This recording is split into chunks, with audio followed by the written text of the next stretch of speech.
So for me, you can see that's my why at the moment. It's really trying to use this technology and the power of AI for a more sustainable kind of planet.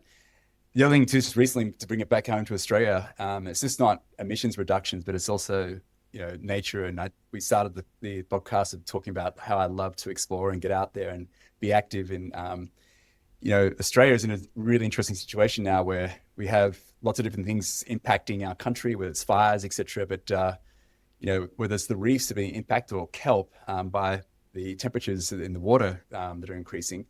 Around Tasmania now, we've lost 95% of these giant kelp forests, and kelp is incredibly important it's the lungs of the ocean. In fact, it really is important for being able to for oxygenation and reducing carbon.